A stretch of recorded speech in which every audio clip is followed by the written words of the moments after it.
Hey guys, and welcome to another brand new video. In this video, we actually saw some fantastic news when it comes to PlayStation 5 sales, but a lot of people are kind of left wondering, especially with like the recent Microsoft reports of the Xbox numbers going down, of how well Xbox is kind of doing. Now, this is not necessarily the biggest like back and forth.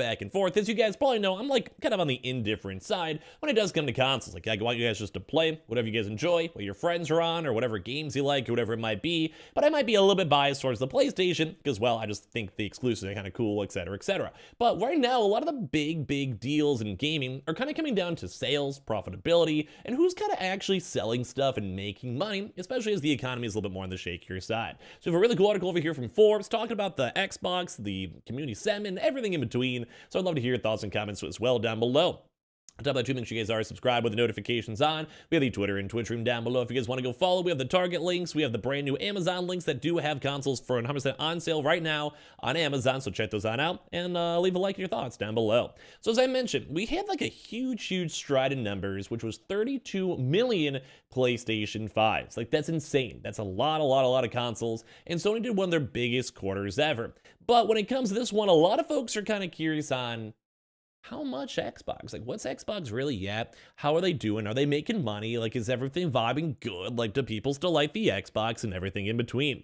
So Sony just released results of a blockbuster quarter, which we covered up yesterday, now for the PS5. Now that supply has finally been boosted, and they can start producing units as a reasonable clip. I don't want to say clip, but whatever. So basically, like, they're just able to go make consoles. Hopefully, they can maintain up this presence and everything in between. So the headline is that the PS5 sales have now climbed to 32 million, with 7.1 million consoles sold in the last 3 months alone, a dramatic increase over the 3.9 sold in the last quarter last year. So basically, the earlier supply shortages, though, however, have indeed hamstrung the PS5 to this day, and even with this new surge, the PS5 is still lagging behind the PS4, which hit 37 million units sold by this period in time, which, I mean, it's still close, but the PS4 was a tank. It was a beast. But the fact that they're only 5 million consoles behind, with a nationwide shortage, with all the other issues ongoing, higher price points, and everything in between, the fact that people are still literally using their PS4s, I think it's not bad. So in terms of its competition, the Nintendo Switch may be 2 generations worth of power behind Microsoft and Sony, getting close to 3, I think, at this point, but it's also continued to sell like crazy, and the last report is 114 million units sold since 2017, even as fans are hoping for new models coming out in the next year or two, but I think we could all collectively agree that will never go and happen.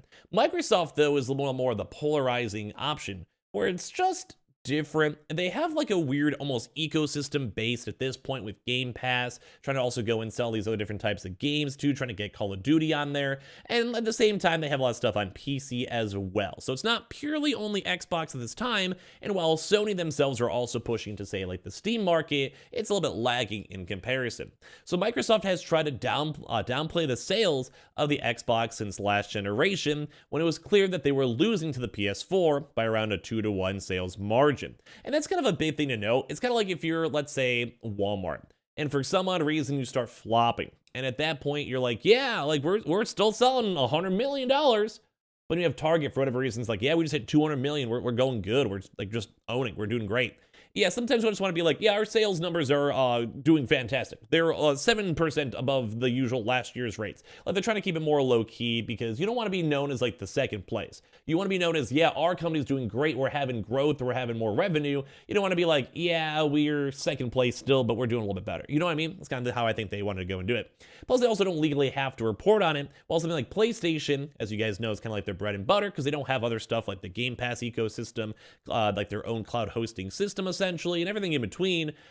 They just basically want to be like more like, let's just make the game good. Let's try to make our company good. Now, it's a little bit different with Sony because they have the TVs, you know, whatever, a little ramble, but whatever. So basically, the generation currently stands at 117 million PS4s to an estimated from like 50 to 60 million Xbox One sold, based on analysts, based on people who watch this stuff and are familiar with everything too.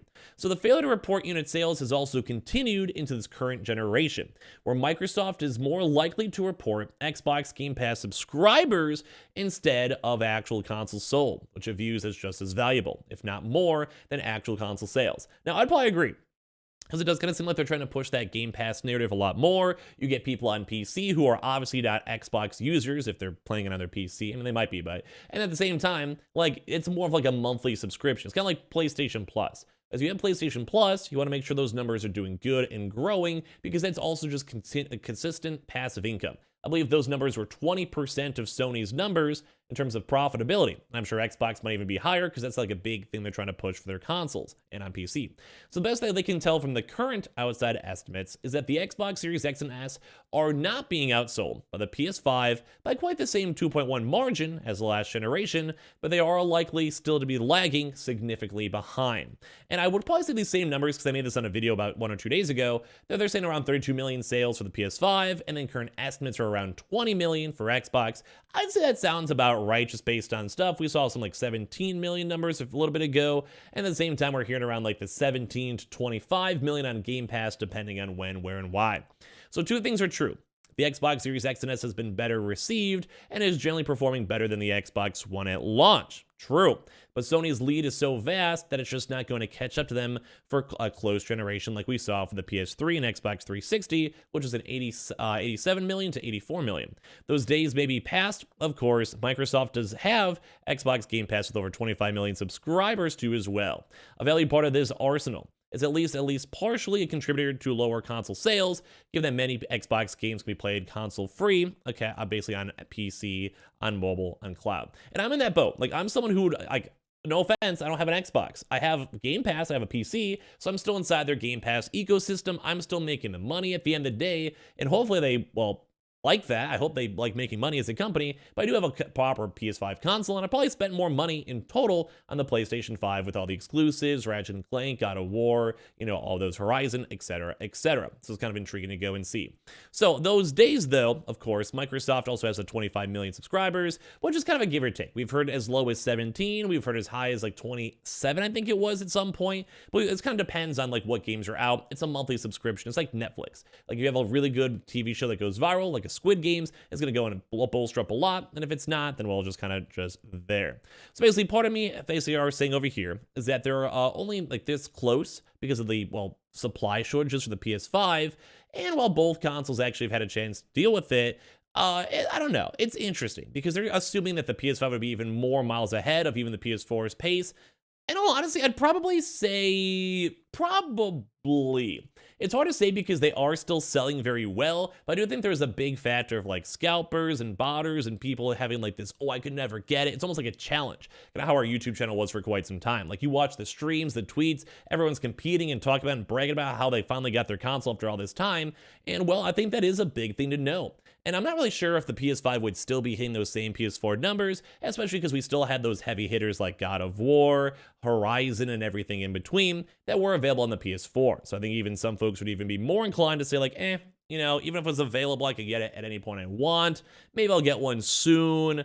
I don't know, I still have my PS4. But it does kind of seem like this Xbox gap, though, is pretty wide. Because even in comparison to the prior gens, like the Xbox 360 days, that's really close. Like a 3 million is almost negligible when it comes to these big comparisons. Now, if you guys kind of go look at the Xbox now, it's still doing great. Like I think anything over 20 million sales on a console, that's a lot of money at $500 per console. Plus, then you're on the ecosystem, plus at the same time Game Pass, plus at the same time, it's just, I don't know, it's just, why not? Xbox is kind of dope. So it's kind of intriguing to see on how it's still falling apart, but it's like that really solid third place. Like you can't feel bad. Like the Switch is unbeatable even by Sony. Sony's been doing pretty good coming off this huge legacy and this almost kind of just, I don't know, it's even still sometimes selling out at store locations. And I just think that the Xbox has been doing good, could be doing better, and we'll probably maybe have an uptick in more people interested in Xboxes whenever more games come out. Like last year was a very quiet year for Xbox, but now we have Starfield coming out soon, we have Redfall coming out soon, we have the Forza coming out soon, and I'm sure a lot of other random little indie hits that might end up on Game Pass, or if the Activision deal goes through as well, there's just another huge group of folks that are chiming into it. So, in my mind, like Xbox is kind of slacking. It's like, it's getting there, the interest is there, people still like it, people don't hate their Xboxes. I think they just want games, and I think that the PlayStation 5 is kind of in its own league of its own, so I'll be very curious to see how the PlayStation 6 and such goes. But I mean, for me as a business, I think I'd rather have a Game Pass-like subscription-based model so I can have money over time versus having just a pure console sale. So it kind of seems like they're almost kind of arguing two separate instances at this point. So I kind of want to hear your thoughts and comments down below. As well, make sure you guys are subscribed as well with the notifications on. We have the Twitter and Twitch stream down below if you guys want to follow. Target links down below. Amazon links down below. Check on the God of War consoles that are now currently on sale at all times. And leave a like if you guys want to. I appreciate you guys all so much for watching here in the first place.